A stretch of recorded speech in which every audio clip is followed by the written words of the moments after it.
Hey YouTube, it's Olympus Reptiles, and today, we just did a video. I guess I didn't really start my whole intro. So before I finish it, go ahead and hit like and subscribe, and go check out our Patreon for other cool and informative shit, including a really awesome Discord. The last video that we did, well, the last video I posted before filming this, it won't be in order. We showed you some of our most expensive snakes. You know what? That was one of our more popular videos recently. So then I got the bright idea, hey, maybe I should show you some more cool-ass snakes. So that's what we're going to do today. We're going to show you a bunch of cool snakes, but this isn't necessarily our most expensive snakes. What we're going to show you is what we're keeping in 2021, at least part one. We may get them all in. I may not. May break this up into two. But I'm going to share with you what we're keeping in 2021, tell you a little bit about why I'm keeping it, and then we're going to slide over to Patreon and get a little more in depth on what those projects will look like in the future, because every animal I kept this year, I kept with a purpose. There's a lot less of the, when you first start, we'll save all that story for Patreon. Let's get to showing you guys some animals. That's called a hook, by the way, so I put you a little bit and I'm going to drag you in. We'll see if it works. So we're going to start up here. Ooh, hi, Fireball. There you go, girlie. I know, you were angry, angry, angry. So I just shipped one of these off, but I also kept one. This is an animal I really, really like. This is a champagne yellow belly pastel. So I kept it because, well, it looks cool. And with the 3 gene female, I can't possibly go wrong, right? I can start layering some stuff into this, adding some things. The yellow belly is going to clean up anything I put to it. But I'll have to be careful not mixing spider, and obviously because of the champagne, I will pick things I want to put into this that have that I want champagne into. This is also a really good project to work towards, like recessives into champagne. If I wanted to run xanthic into my champagne, because the extra genes are running through here, I won't be kind of just butting my head against the wall. Well, super pastel xanthic would be a great pairing here. I also could run something like our pastel super itchy vanilla ghost into here and make some really nice stuff. Well, I'd have some stuff to keep back that would be het ghost to work towards mimosas. So, really cool snake. Why did I pick this one over the other one? Well, it's the tail. That's why. The one I shipped out did not have that cool-ass tail. This one did. So you can see the tail's got almost like a little bit of a ringer kind of thing going on there, where you got that dark black. I don't know if you want to call that even a little bit of paradox. I don't think it really is. I think it's just champagnes get weird in the back end sometimes and ringer a lot, and this one did that. So really cool animal. That's why I chose this one over the other one. Just really neat. Just that dirt off. You've been hanging out in the dirty water. Not the dirty water, but in the coconut and the water. Let me put this one back, and I'll go down to my next one.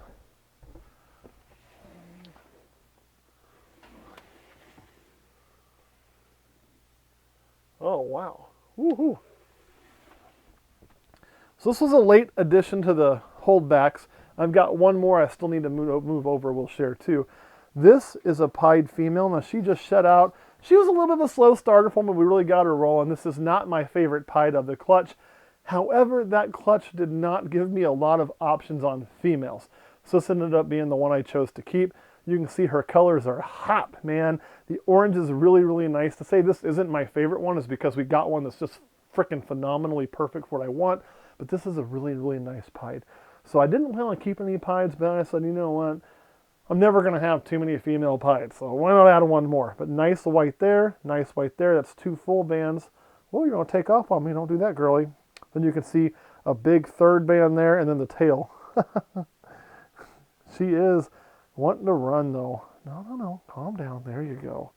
No need to run. But a very, very nice. Right there you can kind of see that tail. Giving it almost four bands, you could call. This would be perfect if it had a color break through here and 1 band up here. Then it would be a perfect pied in my eyes. But that is what's missing. I like mine a little more banded. But you're really nice, huh? There you go. Now you can run all you want. Okay, this thing. I mean, there shouldn't be really any question as to why this one has made the list. Let me make sure I get all the genes right. So, I'm going to share with you what we think this is. Just have to grow up to know for sure, because if we're right, it's going to get better with age. But we think this is a fire yellow belly pastel, obviously SK line xanthic. Really, really, really nice animal. This is a male. This is one of the few males we kept. Actually, I take that back. This is a female. It's a different one's a male that I kept. But this is a female, so she is super nice. And as she gets older, we'll be able to confirm the fire. She just looked different than the other ones we had. We did have a yellow belly pastel exanthic as well, and there was a marked difference. So this is the one we think has the fire in it. I am not the world's best when it comes to fire. I'm the first to admit that. So we talked to some other people who are better at fire than me, and try to confirm what we were seeing and looking at. So that's how we kind of did that. But really nice animal. I really, really dig this girl. Come here, baby girl.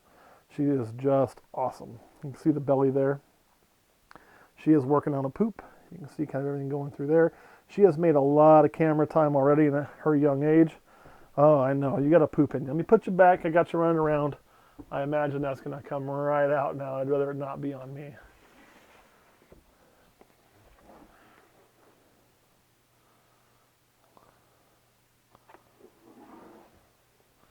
This is another little female. Now, this one was probably my slowest grower of the 21s. But here she is. We got her going now. She's eating. She's doing good. She's getting where she needs to be. What are we looking at here? Well, we're looking at a lesser pastel spider, I think, or maybe just a lesser spider. Stop it. Why are you guys all wanting to run? You're going to stress yourself out. But she is also 100% het for exanthic. Really, really nice. And again, we were wanting to get the exanthic into our lesser. That's the goal. So we kept the one with spider. Here's the thing. I can throw something like a super pastel exanthic to this and just make really, really killer stuff. So that's kind of the goal. I mean, you got your zebra bees in there. You got killer zebra bees in there. You got lesser zebras. I mean, well, all kinds of stuff that'll be visual exanthic. And the lesser, you can see how much lighter it makes. Everything's going to make very, very nice exanthic stuff. So I'm really, really excited about what this can do when we start getting it as an adult. She's going to take a little while because she was small, but that's okay. We'll get her there.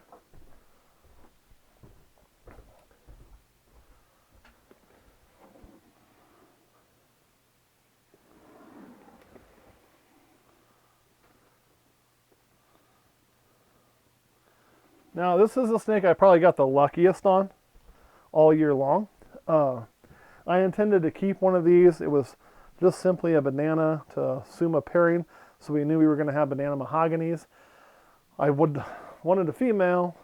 Bam, got a female. We used a female banana, so we knew we'd have a 50-50 ratio, roughly, on average. But the cool thing is, where I really won the lottery, is the one that had this really cool kick-ass paradoxing ended up being what I wanted. It had the genetics I wanted with the banana in it, and it also had, the sex I wanted as female. So this was a big score. She's gorgeous. Man, you guys are all like fired up today. No reason to be that way, y'all. And I love the paradoxing. And I'm a sucker for it. I'm more likely to keep a paradox over anything else if I have options. And you can just see that full band is beautiful and the head's crazy. So she was a score. She eats like a beast. You can see compared to the other ones I pulled out, she has really good size to her already. So really digging that snake there. Well, you guys are all like wanting to run today.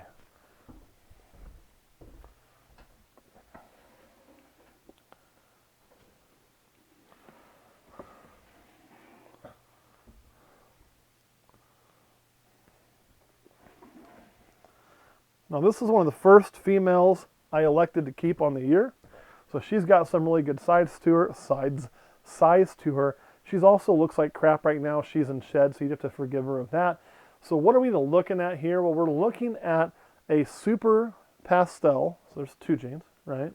Spider, pinstripe, scaleless head. So depending on how you count them, if you want to count the super pastel as one homozygous, which is what it really is, it's a homozygous gene, you're still looking at a 4-gene to 5-gene animal. Really, really kick-ass. Really nice expression on the scaleless head. And eats like a beast. You can see the eyes are in blue. You can see all the missing scales. So as we work towards our scaleless projects, this is going to be a great female for us. Now, let's say the scaleless project doesn't pan out. Because, guys, I'll be honest, I don't know. And anybody that tells you they know it's horrible or they know it's not going to work or they know it's going to work, better have some data of their own to back it up, because it's, I don't follow everything, but it's been pretty radio silent. So I'd love to see some hard data on that, something like, I don't know, something that's convincing, like a conviction, you know, like a Lindley Rennick's a murder conviction, something like that. Some good hard data that backs up a claim, you know, would be what I'm looking for to know whether the project is good or not. But let's say, for argument's sake, that scaleless head does not pan out, right?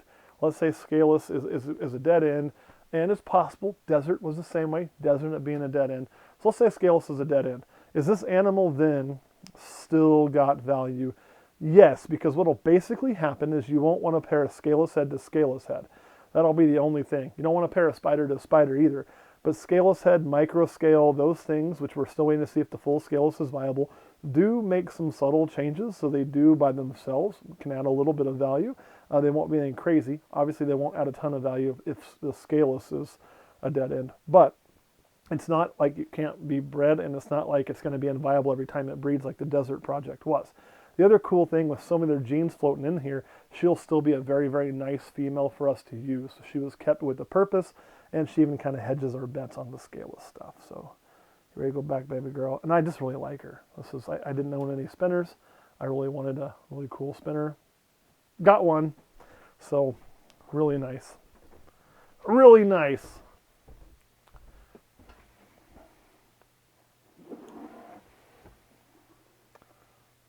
Oh yeah. So you're going to start noticing a theme in a lot of these holdbacks as we talk. This will be no different. This is another female. Most of them will be females. This is a Pastel Blitz, 100% het axanthic. That's going to be the repeating theme. You're going to hear het axanthic a lot. That should tell you all you need to know about what my plans are with a lot of things, right? I want to have a lot of visual axanthic stuff running around. I want to have so much visual axanthic stuff that I can't sell it anymore because I've oversaturated the market. That's my goal, okay? I just like it, so I want to make as much as possible. Kurt's like, damn you. But the cool thing, too, with that is because we'll be using a lot of het females and not always visual to visual, we're going to always have other stuff as well. So her purpose is obviously to bring Blitz into our axanthic line and kind of see how the Blitz plays with axanthic as we're seeing how it cleans stuff and adding things as it goes on. I think it can be a very nice addition to some of the axanthic things. I think it's in the axanthic line by itself. Blitz axanthic isn't something I'd be overly excited about. However, things like pastel with it, or maybe running some yellow belly into here, could be really awesome. So I'm very excited about adding cleaner genes to this, clean up further, and then taking that color out of it. I think we can make some really cool animals, some really nice animals. I'm really excited about that. I know, girlie. Come on, there you go. I don't know why all of you guys are so fired. I do know. If you handle your snakes a lot, and you can see this was not as crazy as the other ones. This is one I show off quite a bit. You're not going to have as much of that. You know, when you just simply open, clean, work, move, all of that, and that's about all you do with them, when they come out, they tend to be a little more nervous. So that's kind of why you're seeing all these guys want to run around a ton. Really cool. Yeah, fly. Die, fly. Here you go, girlie.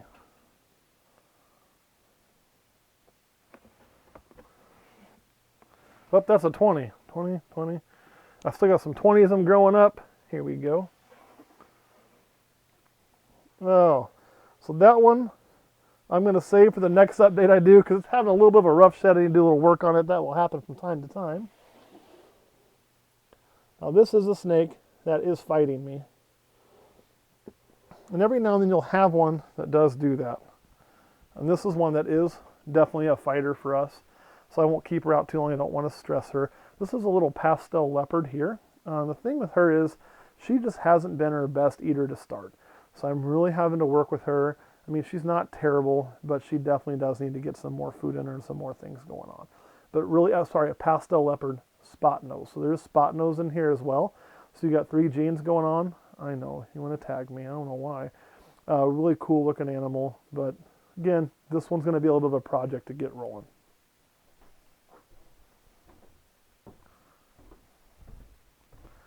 There you go, little one.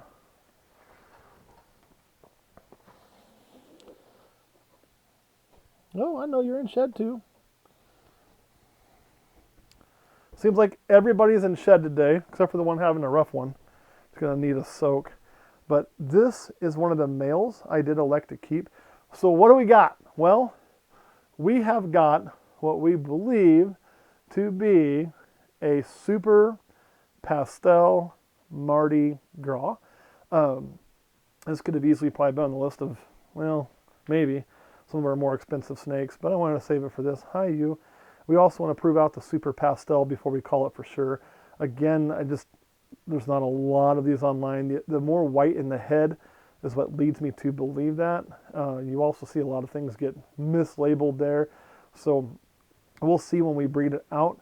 But I did keep a male. Basically, I wanted to add one more to this, so I kept this male. I am keeping a female ivory, so I have an ivory to put this to run more of these kind of things. The ivory could also have some hidden genetics in it, like pastel or inchy. That would be very hard to see right now. And then we'll have our female pastel freeway. That is this one's mom, so we can make more of these, and then we can also run those into some other things. Since that is a brand new snake, I can also pair this one back to its mother if I should choose, which should leave everything as pastel, and we will also have everything either be, we could get ivories, right? You could get freeways, and you could also get super asphalt. So that would be a really cool pairing to do. You will not get to play the is it this or is it that game. That'll be something we don't have to deal with. So keeping this male back definitely gave me some more options when he's ready to go. So I'm really excited about what he can bring to the table, even though he's not very excited about me right now. A really cool little animal. Yes, you are. There you go, buddy.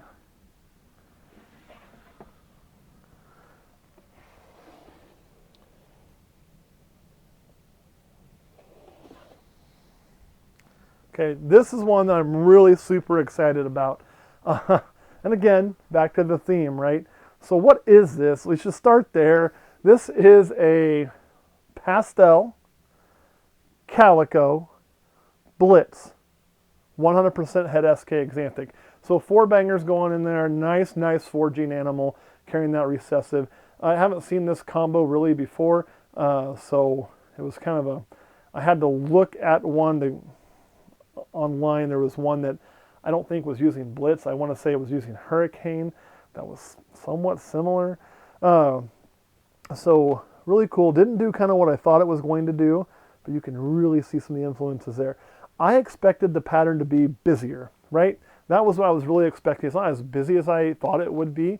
The Calico influence is obvious. I mean, you can't miss it. The pastel influence, also obvious.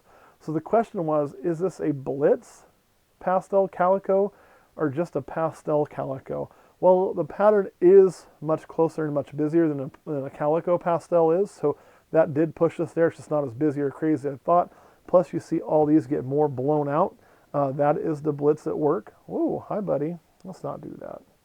I said buddy, but it's actually a little girl. So you can see how that one there would kind of lead to saying, well, maybe it's just Pastel Calico. But then you start seeing a lot of singles, and when you compare it to the Colits and the pattern repeating down through here and how far that goes, it becomes obvious. And then the other thing is how much blushing is there.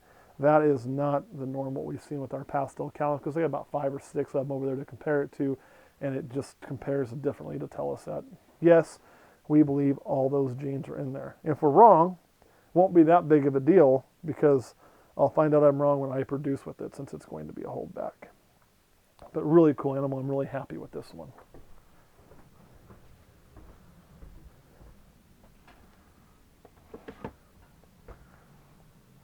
All right, one more over here I want to show you. And then for part 2, when we show you the holdbacks, we're going to go through a clutch that I intend to hold back all but one of for now. And I'm going to update you on the pastel-like clutch, show you a few things with that. But first, the one that I need to move over, give me just a second to find her because she's hiding over here somewhere. Where are you? I should have marked you before this started, but I didn't because I wasn't thinking. But you're around here somewhere. Not you. Not you. I promise I'm really looking. This is where Kurt's editing could save me, but he won't because he thinks it's funny when I look like an idiot, which I understand. It is kind of funny when I look like an idiot. But I could have sworn it was sitting right over here. Where did you? Up there it is. Woo! And that is this one. So this is one I originally had not intended to keep. After some thought process, I decided I would hold this back. And I could still do that with some more. So what are we looking at here? Well, this is an ivory at minimum. Possible pastel, possible inchy ivory. Looking at how much yellow's come up in the spotting, I do think there's some purplish bruising coming in there. You can see through there. I do think there's more going on here than just ivory. What all, I'm not 100% sure yet, but I don't think it's a straight ivory. So why did I change my mind on this snake? Well, it really boiled down to that sibling I showed you. So this would be a sib to sib pairing, but I kind of thought, man, if I kept this ivory and I paired that male later to this ivory, I'd have another clutch of the asphalt freeway stuff coming out, which is really, really cool. As also pairing it there, it also gives me some more options with my yellow belly stuff. And if I don't care about the freeway, say freeway gets kind of played out or I've done it enough, I just don't want to do it anymore, this is still a super female that I can still run multiple things through. Guarantee I'm passing on my yellow belly, so especially things where yellow belly can hide or be hard to see, I will know I'm putting it there. Along with the other genes hiding in there, all kind of enhancer and cleaner genes and brightening genes. So I've kind of felt like after some thought process that this snake has a place in my plans. I kind of was like, it's another white snake, another way to make a white snake. And I've already got an inchy ivory that's a pastel inchy ivory. Do I really need another one? I've got an example. Then I kind of thought, yeah, I do. The other one's male. I do need this, and I could justify it pretty easy. So we are moving it from the sell it away bin over to the Matt's new toy box. So I will be keeping this one. All right, Kurt, any questions before we get off here about these holdbacks? No. All right, we'll slide over to Patreon, and we will talk a little bit more about this, and we'll let you know over there. All right, thanks for watching. We'll catch you next time.